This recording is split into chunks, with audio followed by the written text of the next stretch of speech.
Namaste and good morning, everyone. Let's start our class with some prayers.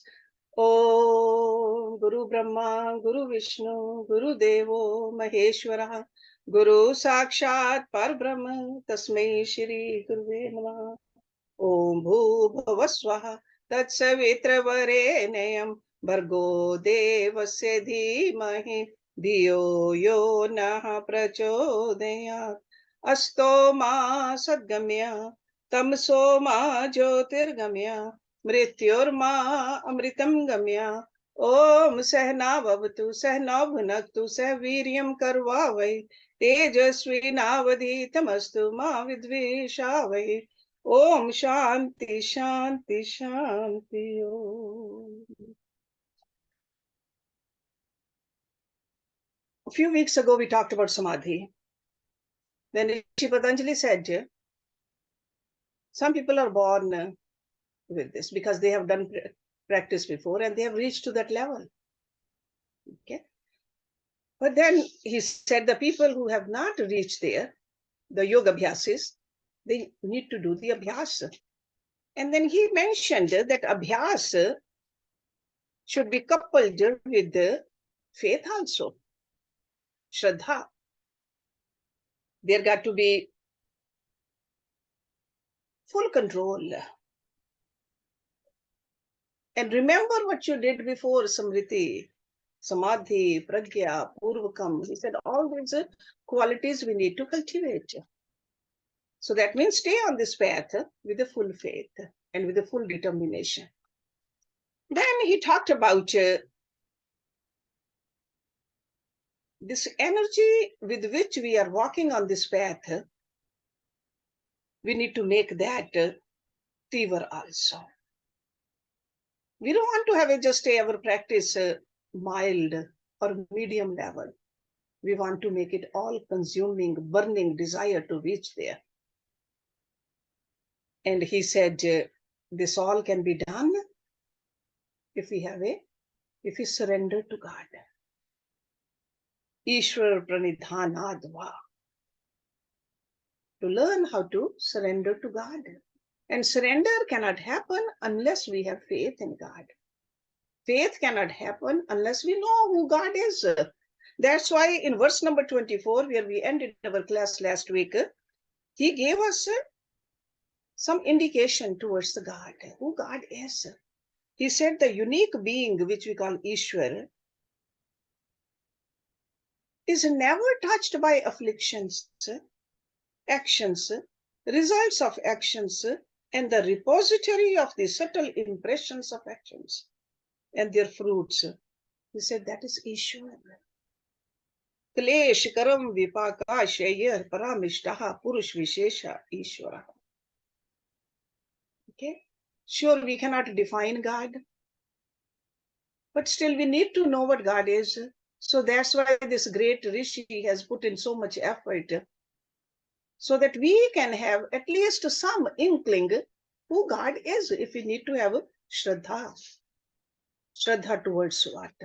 So this is what we talked about last week. So now in verse number 25, he's talking about God again. He says, tatra niratishayan sarvajntvabijam. Tatra means therein.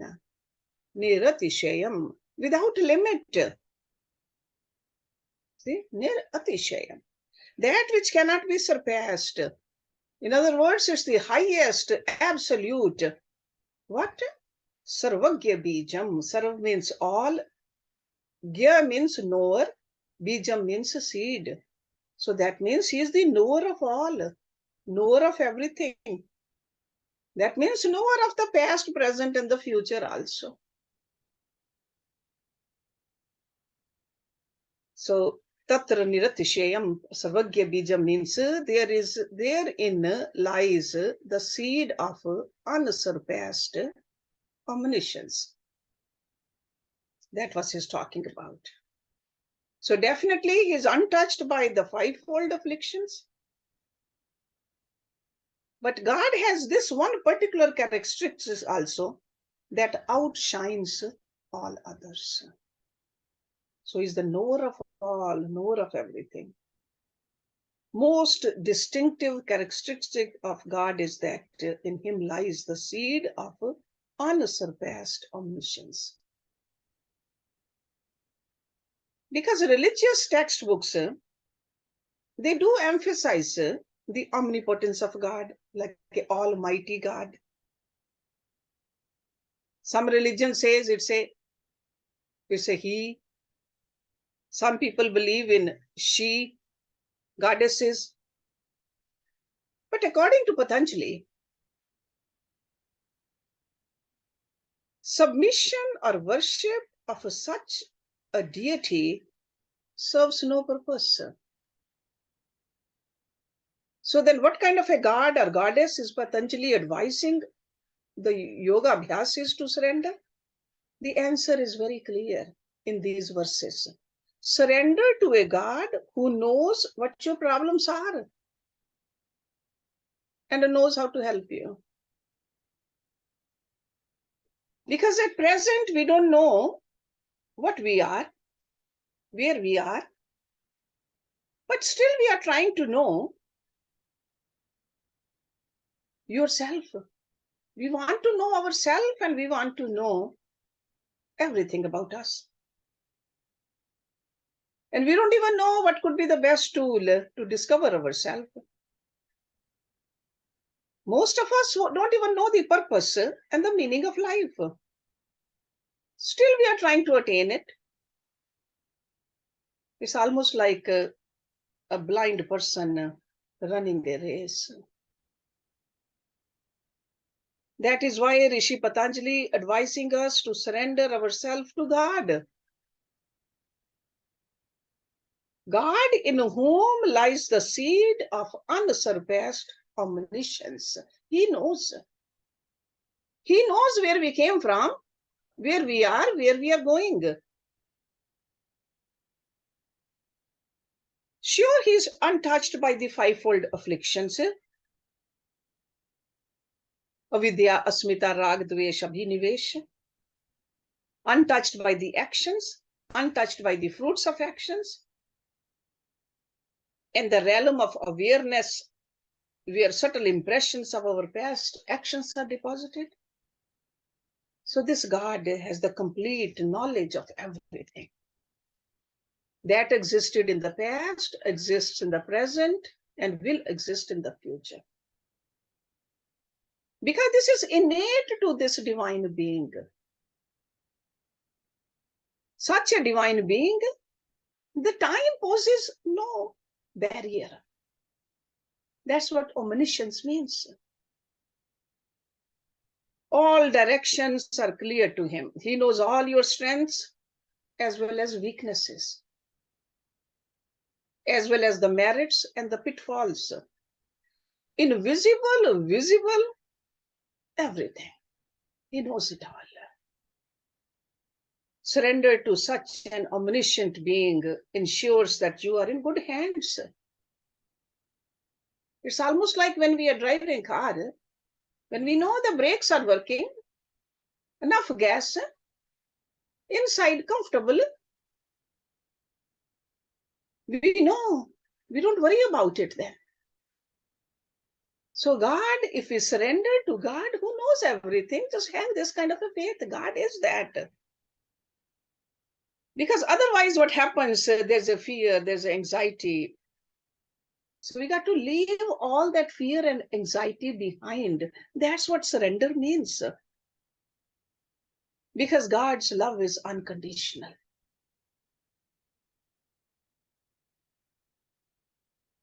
God's intrinsic compassion is always there. It's guiding us. It's holding our hand. So this realization is overwhelming, and inability to contain the overwhelming experience causes you to surrender yourself in gratitude. See, surrender and gratitude, they go hand in hand. Because at this point, and only at that point, surrender becomes a matter of personal experience. You got to feel it inside you. a state of gratitude powerful enough to fill your mind and consume all your afflictions. So this is like that kind of a fire of love burning, which will consume all the afflictions at once. Whatever agitated you before, it will burn it. So you no longer make an effort to practice. Surrender to God as a tool, rather than you find yourself in a surrendered state. So that means you don't have to make an effort. Effort is when you are still moving towards it, but when you are there, no effort is needed. When that happens, the scriptures say, you are fully prepared to receive and retain the seeds of highest knowledge. Because God is the repository of the seeds of unsurpassed omniscience, the seed of limitless knowledge. It resides in Him. And He has no personal afflictions, He has no karma, no impulses, He has no reason to perform any actions. So what happens is constantly you just feel that that is being poured inside you effortlessly. He is dispersing the seeds of knowledge in the hearts of all the beings. In fact, it's always being poured, but we are the one who create the blockages. So we are removing the blockages with this sadhana. So it is total surrender with the right understanding of God that helps us. That's why Rishi Patanjali is giving us such an elaborate meaning of God. Because we prepare the soil of our mind with this kind of a knowledge, so that the seed of omniscience can germinate. They grow, they multiply, and lead us to realize that God is in us. God is us.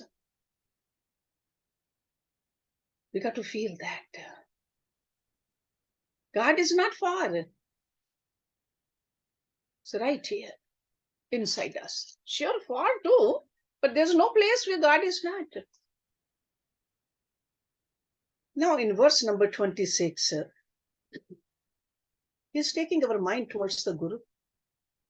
He says, Sa Eshah poorvesham api guruh kalenanavachchhedat. Sa means he, Eshah this, poorvesham the previous ones. Api means also, Guru, the spiritual preceptor, Guru. Kalen, time, through time, or with time, Kalen. Anavachchhedat, not being limited by. So unlimited by time. God is the Guru of all previous Gurus. Because knowledge comes from Guru.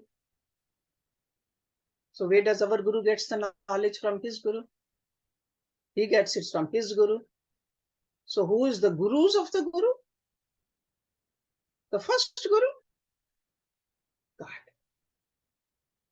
Okay, so unlimited by time, God is the Guru of all the previous Gurus. So we got to fill our mind with God.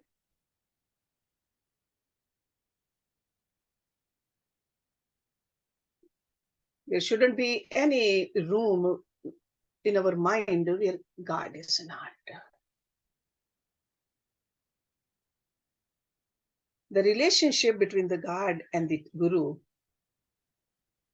sometimes we get confused because we understand Guru only as a body. Guru is not a body. Guru is the Atma. When we start seeing that Atma as a Guru, we are getting closer. And that Atma is nothing other than Paramatma.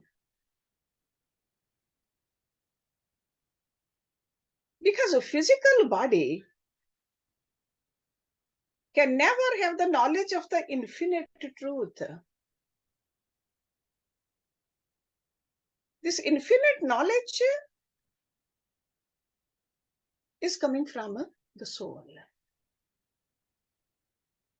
Because soul is the one who has transcended the time. God alone transcends time. All mysteries are known only to God. So it is the light of the Supreme Being, God, that enlightens the mind and hearts of individuals. In reality, it is this light of God that is the true guide. This inner light is not a person. This light dispels the darkness of ignorance. This light is the one which enabling us to see the wall of a false identification, which is called asmita. Or rise above the rag and dvesh, attachment and the aversion, and even abhinivesh, which is the fear of death. So attaining union with this inner guide is the goal of yoga.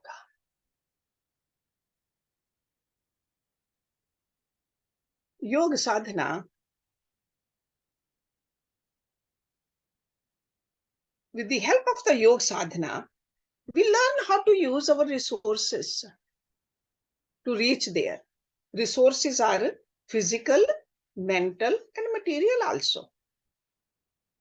Because we got to attain that union, the Atma to the Paramatma.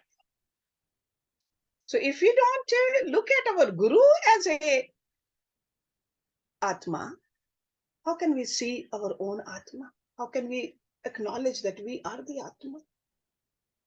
So that's why these verses like this, they just take our mind towards that subtlety of this truth. So sa esh poorvesham api guruh kalenanavachchhedat. What is the name of God? Because he described the qualities. And he is saying that surrender to God, have a gratitude towards God, stay connected with God. But whenever we know something, we want to know the name also. What is the name of God? According to Rishi Patanjali, in verse number 27, tasya vachakah prannavah. Tasya means of that special Purush, or of that vachak. Vachak is a denoter. That which makes the unmanifest become manifest. That comes to the realm of comprehension. Prannavah, the sound Om. Prannavah. So in simple language, Om is the name of God. Om is God in the form of sound, because sound is the subtlest of all the elements. So Om is God in the form of sound. The sound Om is as pervasive as God itself. By repeating Om, one can gain a direct experience of consciousness beyond time and space. Can attain freedom from ignorance, false identification, attachment, aversion, fear of death, by repeating Om. By repeating Om, we can attain freedom from the bondage of karmas. Lord Krishna in Bhagavad Gita said, when we do any karma, say Om, Om, Tat, Sat. He said it very clearly, Om. A person can get the mastery over the unconscious mind where karmic impressions are deposited. We can clean that with the help of the Om. we can gain the access of the realm of intuition with this Om. According to various gurus, Om is a representative of all sacred mantras. They say if we can just summarize all the Vedic mantras, we'll come up with a Gayatri mantra. If we summarize Gayatri mantra, it's nothing but Om. So by repeating this mantra, Om is very sacred. A yogi can attain the union with God. Tasya vachakah prannavah. But it's not a repetition like a parrot will repeat. Rishi Patanjali is telling us how to repeat also. Because he's very careful. He knows that some people will say, yes, I am keep on saying Om, Om, Om. Nothing is happening. So that's why he's clarifying in verse number 28, how to repeat this mantra. Tajjapastadarthabhavanam. Tat means that the special Purush, the inner being. Japaha, repeating. Tat means that. Arth means meaning. Bhavanam, contemplation or feeling, thinking. So repetition of that means to contemplate the meaning of that. So that means if the mouth is saying Om, the mind should be filled with the feeling of God. If mind is filled with the material gain or material things, and only mouth is saying Om, internally or externally, that is not sufficient. Tat japa tat arth bhavanam. So remembering or repeating the sacred Om means to contemplate on the existence of God. And then take your mind towards the definition of God which Rishi Patanjali gave. The meaning of Om or any other sacred mantra. Filling your mind and heart with the feeling of God. So that means if we keep on saying Om or some other mantra, our actions got to be godly too. Our words got to be godly too. Because as the thought, so the actions. If our actions are ungodly and we just keep on saying only Om, that means we don't have a bhav of Om, bhav of God in our mind. They are all connected. So mind and heart with the feeling of God. So meditation on a mantra means to cultivate feeling for God and to concentrate our mind on that feeling. You are what you think, and by thinking of a mantra that is God, you become God. That's why our Vedas, what do they say? The knower of Brahma becomes Brahma. Knower. Not only sayer, knower. So the person thinking of Brahma becomes Brahma. And by meditating on God, godly conditions, such as freedom from ignorance, false identification, again Sanskrit, avidya, asmita, rag, dvesh, abhinivesh, they come into the personality. Because we often wonder, how can we detach from this worldly Sophia? This is the way to do it. Fill your mind with God. This world will flow out. But we want to have the world also, and we want to have the God also. It's not going to work. जैसे हिंदी में कहते हैं, एक म्यान में दो तलवारें नहीं समा सकते. Okay? So either God or the world. But to fully infuse yourself with the divine thoughts. And what happens? Mind becomes clear. That kind of a mind becomes very cheerful. Because God is nothing but cheerfulness, bliss.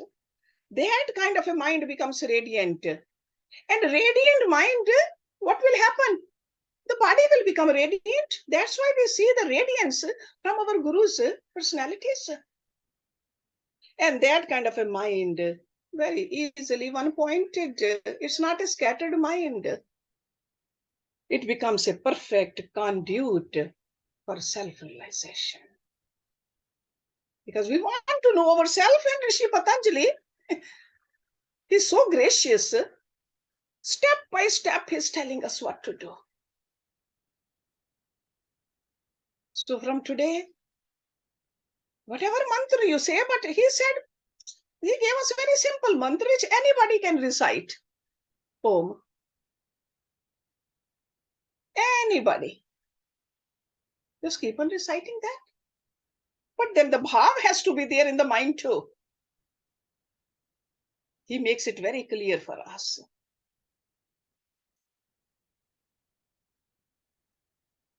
Then what happens in the worldly life also, in our mind also, if we practice like that?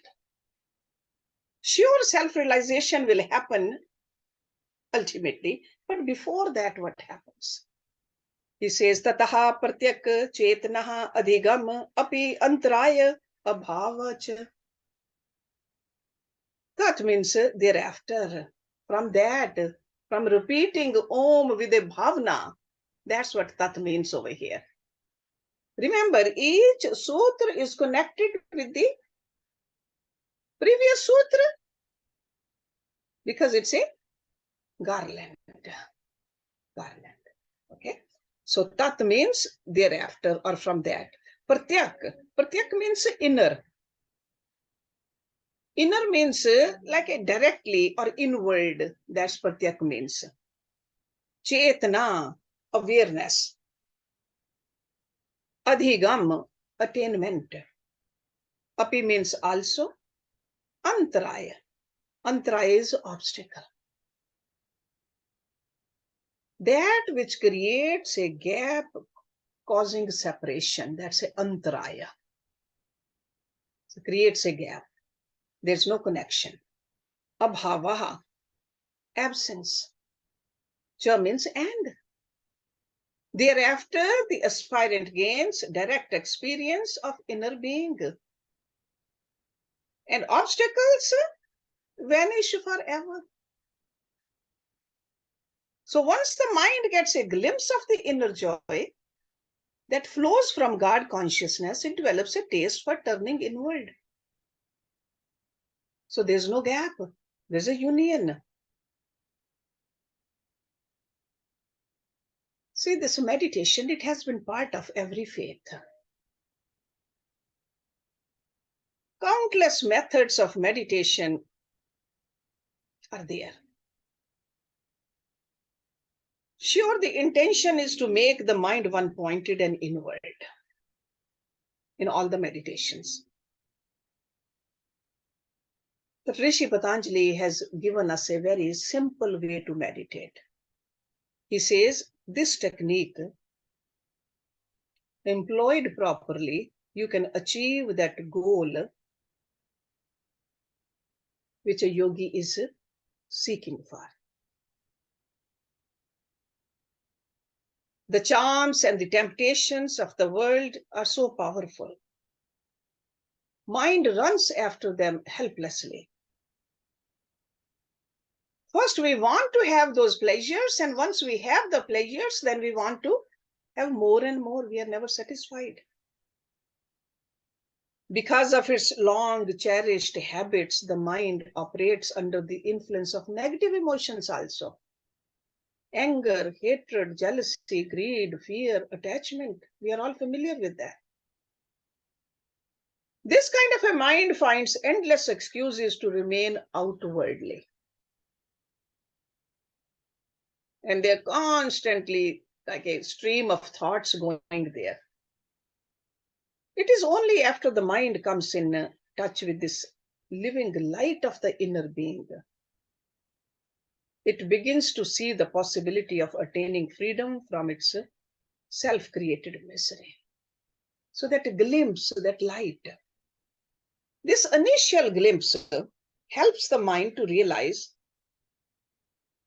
that I don't want to run into this external world anymore, because it's confusing, it's disappointing, and it's tiresome also.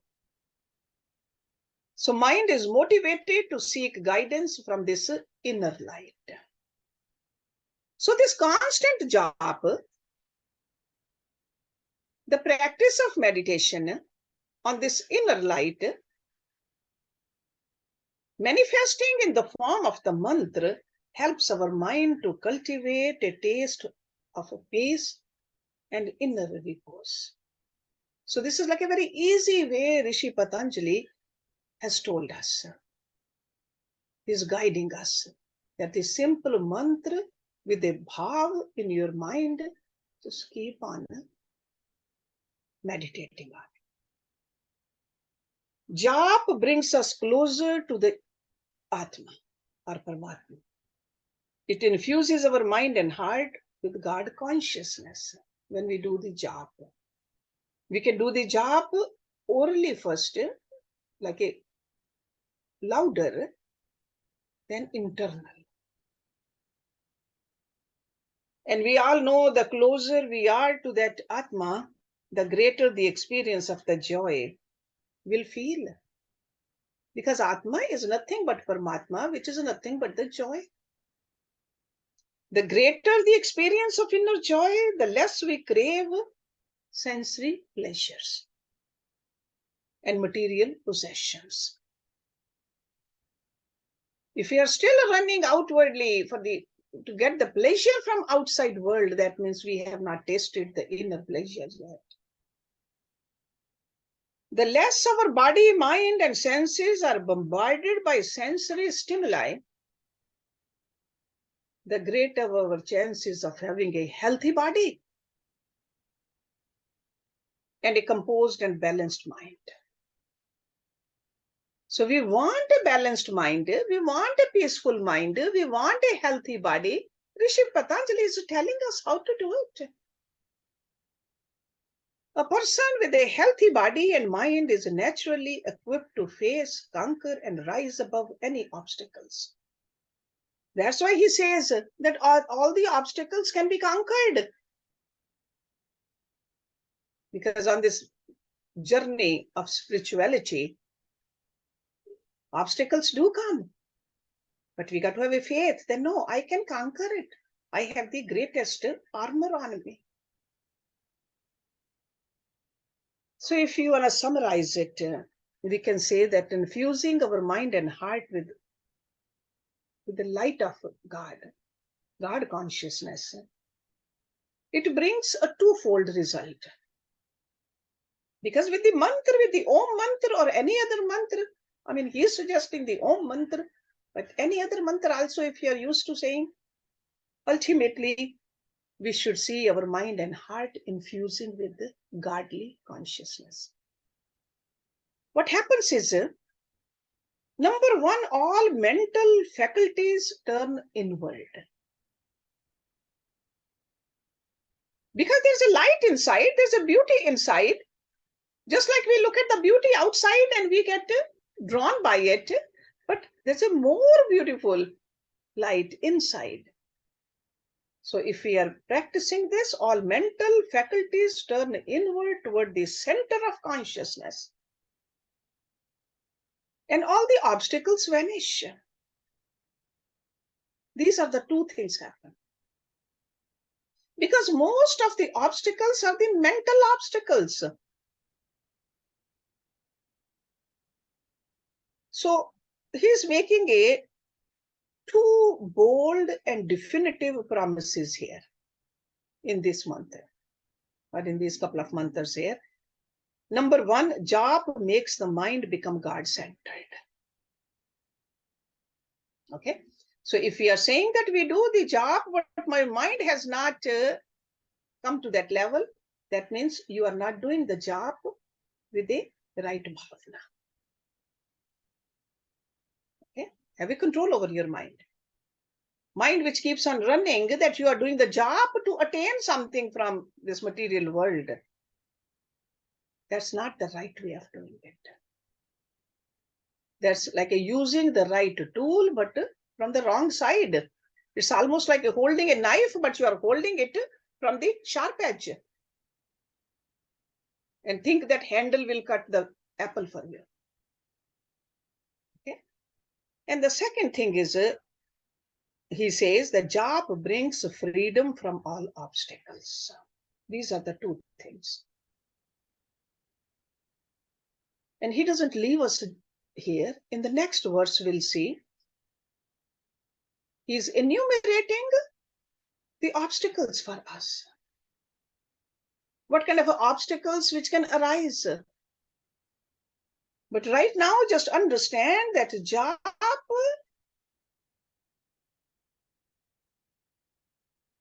promising us these two. Our mind will become God-centered and we will be free from the obstacles. In making these definitive statements, Patanjali clarifies his position in regard to the role of God in our quest for freedom and happiness. Because that's what we want, freedom and happiness.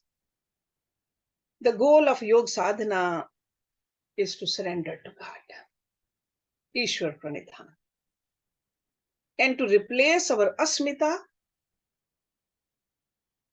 with God consciousness. Okay? Asmita is I amness. I am this body. I have achieved this. I. Replace that with the God consciousness. The quest to achieve the goal begins with attaining the mastery over the modifications of the mind. You remember the second verse? Yoga's chittavritti nirodha. So this whole quest, this journey started from there. Then he told us to turn that mind. He explained what mind is, all the vrittis and everything. Then he said, turn your mind towards this living light, which is right here. But remember, both the initial impetus for the journey and the determination to see it through comes from Shraddha, the trust in God. Trust in God, trust in yourself, trust the path you are walking, and trust in who is showing you the path, your Guru. Only then this journey becomes easy also. We keep on getting the guidance also, and we just keep on walking on this path. So next week we'll start with verse number 30, where he is enumerating the obstacles for us. Vyadhi, Satyan, Sanshay, Parmad, Alasya, Avirati, Bhranti Darshan, Alabdh Bhumikva, Anavstita. So we'll see all that. Some of those words you are familiar with, some you're not. And we'll go over one word at a time, because these are obstacles. If you don't know what the obstacles are, how can we conquer those obstacles?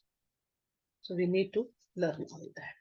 But today we'll stop our class right over here with verse number 29, chapter number 1. Om Purnamada Purnamidam Purnat Purnamudachyate Purnasya Purnamadaya Purnameva Visheshyate. Om Shanti Shanti Shanti Om. Thank you very much.